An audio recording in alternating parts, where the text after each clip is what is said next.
Alien franchise has been defined by many things over the years. The incredible design of the creature by H.R. Giger, the films of Ridley Scott and James Cameron, an incredible cast, memorable one-liners, and then there's the music. It all began with Jerry Goldsmith's 1979 groundbreaking effort, which, although the composer himself wasn't a fan, it is definitely a score that I've always enjoyed and appreciated.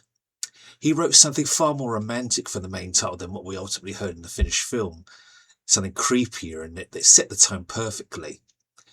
And had they gone with Goldsmith's approach, much like his preference for Alex North's 2001: A Space Odyssey, it just wouldn't have fit.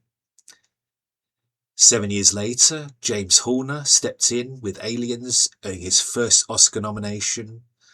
And while Bishop's Countdown has been used in countless trailers, it was the music for when Ripley takes the APC into the atmosphere processor to try to rescue the Marines, and that whole 5-6 minute sequence of music, as heard in the film, which has always been my favourite. Alien 3, I've always had mixed feelings about. I don't like the movie, I've never liked it. I watched it a second time just to confirm it wasn't a nightmare. I've listened to both versions of the soundtrack. The expanded release does bring out some of the richness and creativity that Elliot Goldenthal brought to that score. I like the contrabassoon in the first attack. Adagio, the penultimate track, is overrated. As one man who had 60 years in the business, I played the track for him, he said, "It's just a series of meandering sour notes." And then finally, Alien Resurrection by John Frizzell. I wanted to preface this review by mentioning these scores, and maybe a couple of the ones for the video games. Alien Resurrection had a very unique score. Several of the action tracks were highlights. I especially liked the aliens escape, the underwater thing they swim, and also when they have that little shootout in the mess hall. Very, very effective. And so I guess this is a roundabout way of getting to the main thrust of this review, which is Alien Blackout by Tommi Hartikainen. I hope I pronounced that correctly. I came across this score recently. I had no idea it had been released. I listened to it on Spotify. It's only 15 minutes of music, but I must have replayed this about 7 times now. I love it. I think it's really cool. I would just wish it was longer. I mean, in the weight, the shadow, the escape, all of these tracks,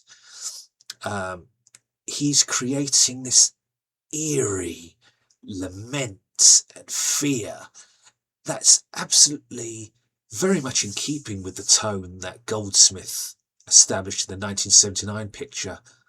But Hartikainen's work is very unique in itself. The way he uses the violin, the percussion, this atmosphere of just dread. And when you play the game, I have the game on my Kindle, very, very effectively done. I mean, it wasn't what people were expecting as a follow-up to Alien Isolation, which is another great game and great music in that as well. There have been some really effective scores for the Alien games over the last 10-15 years, Aliens Fireteam Elite being one of my favourites. Austin Wintory's work on that was excellent. And so it is for Hartikainen. He establishes in pretty much most condensed amount of time possible, 15 minutes, a whole musical architecture which it pinpoints the exact primal nature of the beast, the xenomorph, and how it creates this feeling of just absolute chaos and, well, wild abandon. That is just, it's been a feature of the films, the best films of the franchise, Alien and Aliens. I don't mind Resurrection, I don't like Alien 3. And the video games, Alien Isolation, I enjoyed Fireteam Elite. Dark Descent is okay, music's okay.